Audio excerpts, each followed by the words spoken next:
السلام عليكم ورحمة الله وبركاته. أحمل هذا المثال الرابط بتاعه أسفل الفيديو. عبارة عن إيه؟ لو أنت بس كتبت هنا أرقام، مجموعة أرقام، أنا عايز أشيل الرقم ده فقط، اللي هو رقم من أو آخر رقم ناحية الشمال، بزر واحدة يشيلها لك. إيه؟ نفس الأمر ممكن أنت تعيد نفس الأمر آخر، هيشيل لك الخمسة، هيشيل لك الاتنين، هيشيل لك التلاتة، هيشيل لك، وأخيرا هيشيل لك الخمسة. لو كتبت أرقام كتيرة أو حتى حروف، هيشيل لك الأرقام الموجودة على الشمال فقط بضغطة واحدة. طب الكود ده ايه عبارة عن ايه؟ هنخش دلوقتي نشوف الكود عبارة عن ايه. عند امر الضغط هنا عليه كليك.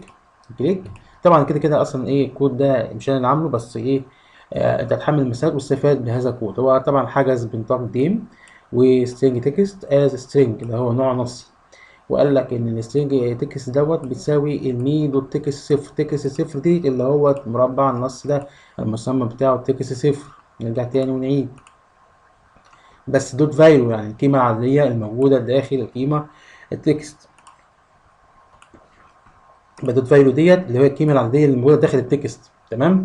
قال لك بقى هنا لو لان دي بقى متخصص بعدد الاحرف او العدد الموجودة داخل التكست، اكبر من صفر. ما اعرفش بقى حته الصفر دي جت ازاي، بس يقول لك ان هو جاب لك سيره الرايت اهي اللي هو ناحيه اليمين. تمام. يشيل منها ايه؟ حرف او عدد.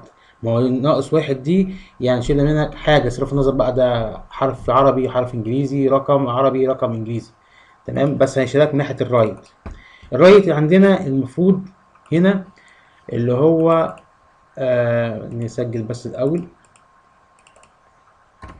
الرايت عندنا احنا يعني دي اليمين. هو ليه هنا حسبوا هنا ده الرايت؟ مش عارف، يعني مش عارف. اكيد هو قصده على حاجة تانية، بس احنا هنخلينا كده مع الكود. يبقى كده هو رايت، او ممكن يكون رايت ده حاجة تانية. تمام. هينقص طبعا منها واحد. وطبعا لو قال لك المي دوت تكست فاليو بتساوي ان هو يرجع تاني نقطة الصفر اللي هو بيساوي ستار تكست. كده كده الكود هيكون مرفق مع الفيديو. تحملوا الرابط بتاعه أسفل. شكرا والسلام عليكم ورحمة الله وبركاته.